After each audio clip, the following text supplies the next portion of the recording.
So usually before I start a video, the least that I'll do is have a shower, maybe put in a bit of hair product and wear some sort of like nice attire.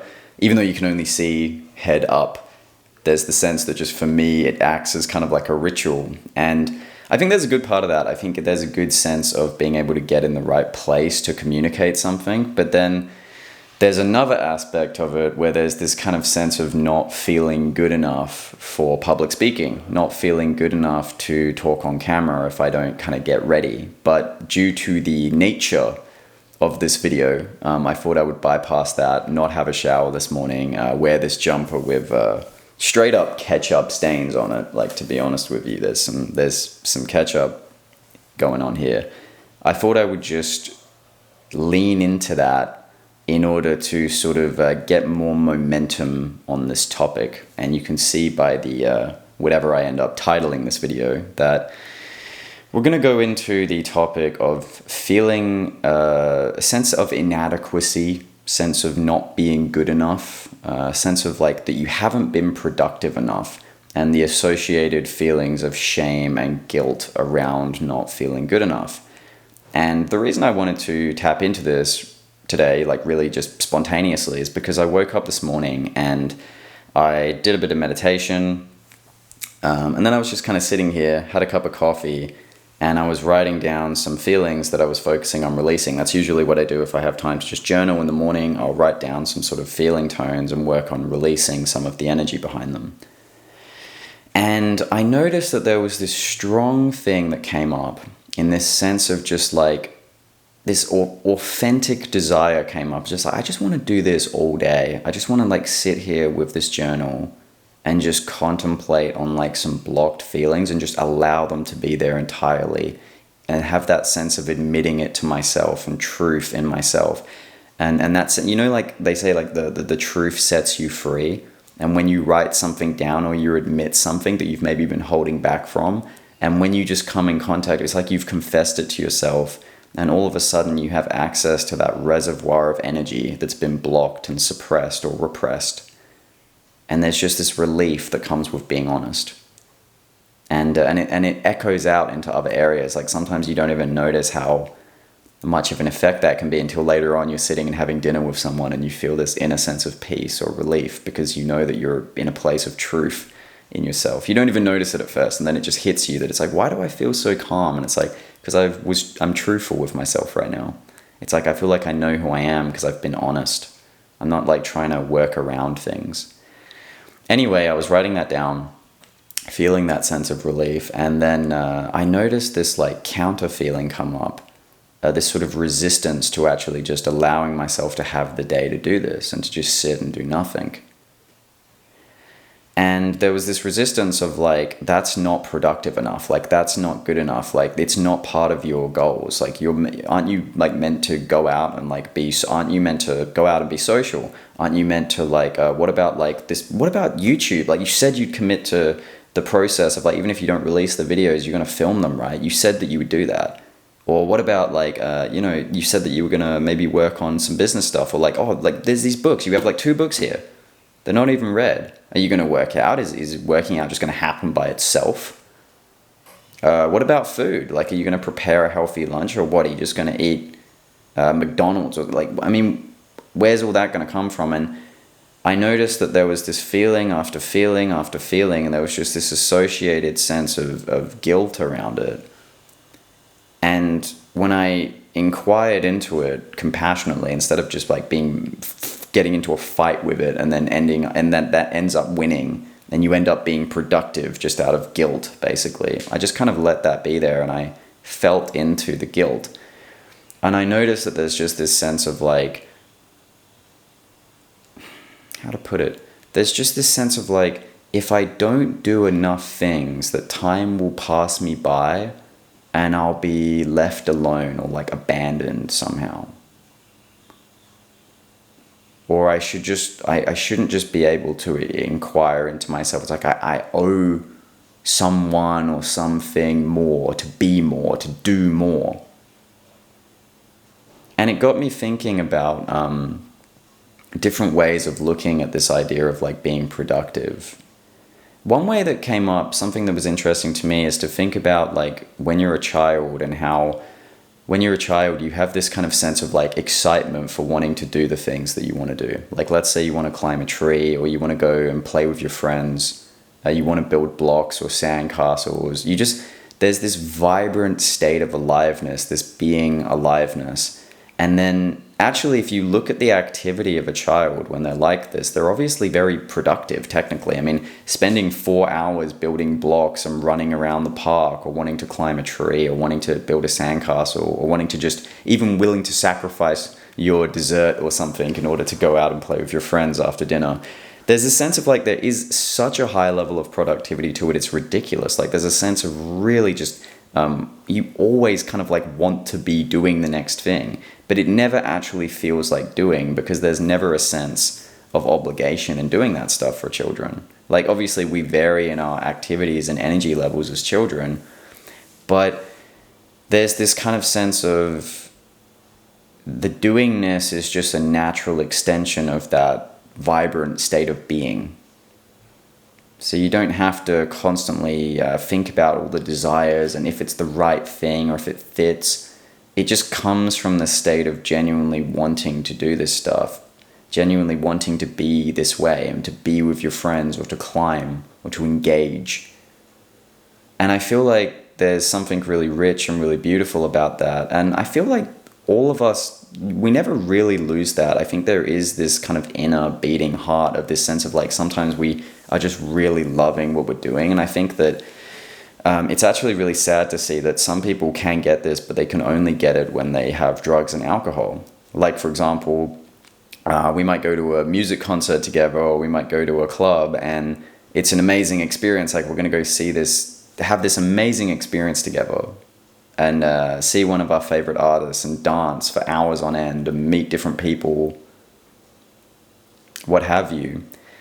But there's a sense that it's a shame how like you go to these things and so many people need to actually sort of saturate their awareness with drugs and alcohol just to be able to enjoy something like this. And when you're enjoying it at such a level, you think to yourself, wow, like what is actually really the point of that? And I get the point of it, by the way. I was an addict for years of different substances, so I get how that feels at the time. But then when you've kind of been out of that for a while, and you start to recognize the very basic truth that you can enjoy things naturally from the state of being, you kind of look at things like drugs and alcohol and you just think like, what, this is just kind of, it's just kind of silly in a way. It's just daft.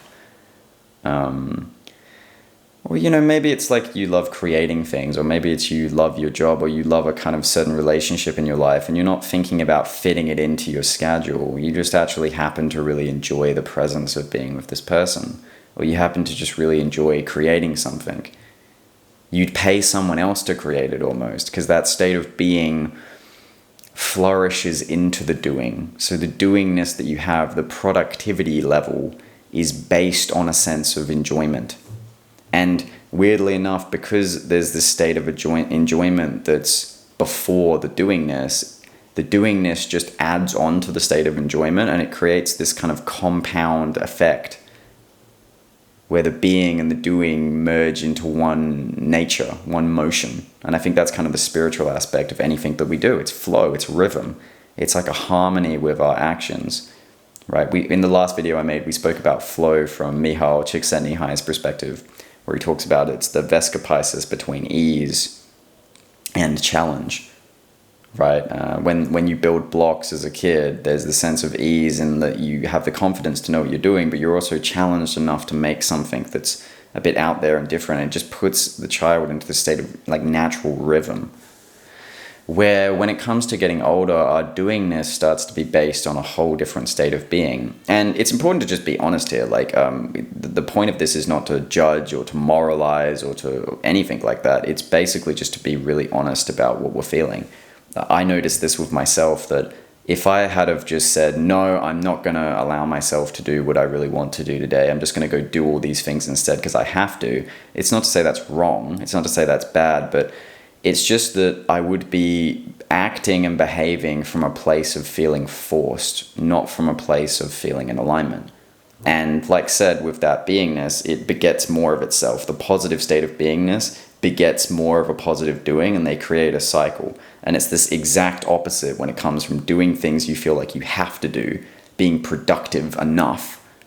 It just creates this thing where you constantly feel like, okay, am I enough yet? Am I good enough yet? Have I done enough? Have I completed? Have I checked all my boxes? So now I've been a good boy and I get to sit down and I get to experience rest. I get to experience a sense of self-worth because I did enough. And I feel like for a lot of us, this is honestly quite toxic a lot of the time. I feel like what happens for a lot of us is we grow up with a sense of being subtly guilted, maybe by our caregivers or just our culture or society or even the media that we're consuming. There's this sense that if we're not up to a certain scratch, we're not allowed to experience self-worth. And it's a covert contract that we often have inside of ourselves. There's a sense that if I don't work enough, or if I don't have a good enough job or a good enough relationship in a certain time period, that I'm a piece of shit.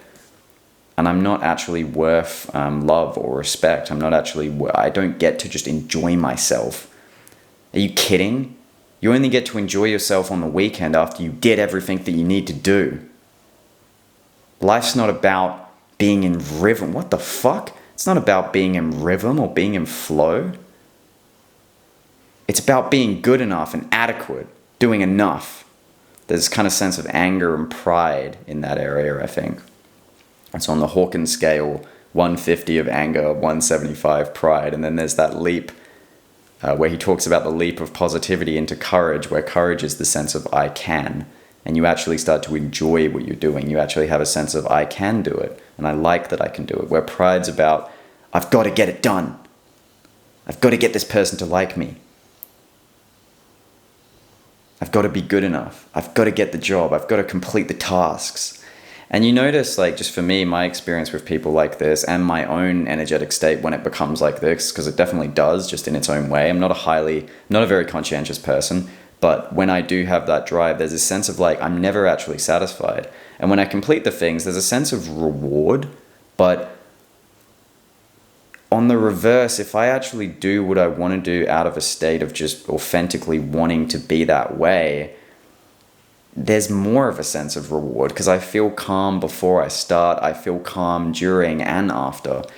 And I recognize that because life only ever occurs in the present moment, there is really no past or future. There is just this. Like all time is contained within this. And when you do something that puts you more in touch with this, the creative format, relationship, or just sitting and being and noticing that which is, it's like you're counterintuitively more productive once you're not operating from a place of guilt and shame and feeling like you need to do more. And what it is that you're productive with is very, very creative.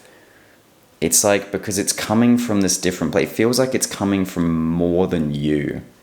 Where when it's just coming from like the confines of your ego, when we have this sense of like, I need to be good enough, it's like, again, that state of being begets more of itself. Because we're letting it control us. We're giving it power and giving it control by just letting it be there like that and letting it dominate us. Sometimes people are dominated by this like for 20 or 30 or 40 years and then they finally retire and they have a crisis. How common is that? Because the only way they know how to hold themselves together is by having this internal whip master inside punishing them if they don't get enough done. And their whole sense of identity and worth is based on the sense of doing enough and being accomplished enough and oftentimes fucking competing with other people. It's not about win-win or it's not about interdepending, sharing. It's not about any of that. It's about it's about me being independent, getting it done, winning. And we know, if you've read anything about like the Hawkins scale, you can't skip over pride. You have to integrate that. It's a natural aspect. But what I'm really trying to talk into here in this video is I want to kind of give credence to the recognition, just give credence to the fact that it's not the only way of operating, and you basically don't have to live with a sense of like feeling like you always need to placate yourself or other people, or that you're not good enough if you didn't achieve enough today. You didn't do enough. I want you to know that, and I don't just want you to hear it from me and just take it as like a trust thing. I mean, that might be an initial way of looking at it, but I want you to actually find the truth of that in your own being. And just get in touch with the fact that you might actually have this sense of feeling like you need to be productive enough and that you're constantly competing with other people. And if you don't get it done, then you're going to miss out and lose and fail and you're fucked. If you have that inside of you, I want you to notice it. And I want you to notice that that is a whipmaster that you have going on inside of you. And don't judge it or try to change it or try to do anything about it. That's the whole point of this, because then it just becomes that attitude dominating the perception of that attitude. And you have this endless mirror effect where it's like, yeah, that's true. I always do want to be productive. How can I be more productive about not being? It's not about that. Please don't do that. Instead, I just want you to actually, if that is something you can observe within yourself, if not, then maybe this is just an interesting video about some guy free associating about psychology, then cool. But if that is something you notice in yourself, I want you to notice that, and I want you to ask yourself, what is the feeling behind this? What is the feeling behind this need to be more productive or get more done? And just allow that feeling to be there. And just trust that the truth will set you free. And admit it. That's really the key thing. That's what takes you to the next step when it comes to identifying and sort of releasing suppressed and repressed feelings. A lot of the time, I notice recently, it's about admitting. It's about sort of this internal sense of confession. Like, you don't have to go to a booth and speak to a priest. It's an internal sense of confessing and admitting to the truth of it. And there's this wave of relief that washes over you when you just admit the way it is and you give up trying to fight it or trying to change it, trying to figure out a new strategy or a new plan to get around it. And you just let it be there. And notice that what's interesting is there can be fear that comes up. Like, there can be actually, before you start to get to that admittance, for some of us, once we get below the layer of needing to be more productive, needing to be better and more and do more, below that, oftentimes it's actually coming from a larger, broader sense of fear, an feeling tone of fear that's like, if I don't, I'm a piece of shit. And there's a real genuine fear of not being good enough there that's actually based on a lot of anxiety and a lot of fear. It's not just shame and guilt and it's sort of there's a lot of fear there. And I would say, even with that, are you able to just allow that fear to be there and admit that you are actually deeply afraid? What's interesting is and I want you to just take my word for this now, but really you have to see this for yourself. Maybe if you're into this kind of channel, you've maybe done some of this relief work. Maybe you've read Letting Go by David Hawkins, or you've practiced already some of that sense of actually recognizing the true cause of what's going on inside of you, rather than just assuming that it's always external events. Maybe you have actually went in, you've done some shadow work, what have you. It's interesting to notice how when you release some of this, it's like, I think the fear sometimes can say to us, if I didn't do it, I would never be productive again. I wouldn't get all the things that I want. If I don't have this guilt and shame, our ego takes this guilt and shame and fear, and it creates this sort of whipmaster role in the psyche that we feel like if we didn't have it, we wouldn't get stuff done. But what's really interesting, what's really unique, and my prayer for you is that you experience this for yourself, is when that fear and when that guilt and that shame is released, and you're left with that raw, honest ground of being underneath, what you find is that you actually have a huge reservoir of productivity and energy to do things. It's really counterintuitive. It's just that it doesn't come from a place of feeling pressured. And you don't even do work that's that good anyway. Sure, you might work a lot. Some people can grind a lot from a place of fear and shame and guilt.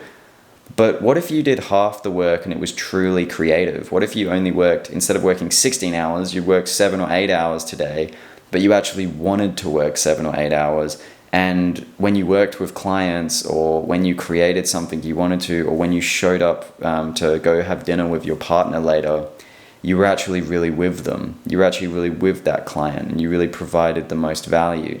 Or you're really with your partner, and you really had a soulful connection with them. You really actually made some beautiful art in that time. if you work for 16 hours with clients, but that 16 hours is, let's say, how much of that 8 or 9 of that hours is just, of that time is taken up with a sense of like, how can I get something out of this person? Think of how much your creative juice, that repertoire of creative energy, is repressed and sort of burrowed down. Where if you worked half that time, maybe you will work 16 hours, maybe you want to, maybe you're in rhythm. But notice if you actually come from a place of just that sort of present connection with what you're doing, like I said, it begets more of itself. Notice how you have access to a larger, broader, creative repertoire of energy within you. It reminds me of that Rumi saying where he says, wash yourself of yourself. You stop feeling like you need to control the thing. You let go of the megalomania and that whip master in the mind just for a moment, and recognize that sense of larger creative power moving through you. And that's when your art or your work or your relationship really becomes more spiritual, because it's something that you're drawing from outside of yourself. Spirituality is, in a sense, about letting go of control. And paradoxically, when you let go of control, you garner more control in the relationship or in the job or in the art form, because you recognize that what you're receiving power from is so much more than the forceful self that's just grabbing onto everything. It can be a really amazing thing just to recognize how much creative power is within you when you come from a place of actually loving what you do. That's everything. I feel really good about that. I feel like we managed to actually, I can tell it's coming from a heart place and I'm speaking into what I want to hear, which I'm really happy about. Thank you for all the new subscribers on the channel. If you got value out of this video, I appreciate you subscribing, liking the video, leaving a comment just for the algorithm to churn things up, and sharing this with anyone you feel like might get value out of it. Maybe someone who has a strong whipmaster. Maybe they'll get triggered and like break their phone or something after they hear this. They'll watch it for like 2 minutes and they'll try to skip ahead and like, how can I be more efficient? Like, they'll probably do that, but who knows? Maybe not. Anyway, I'm gonna get back to doing what I actually want to do today, as per my intention. Hope you're having a beautiful day, and I'll see you next time.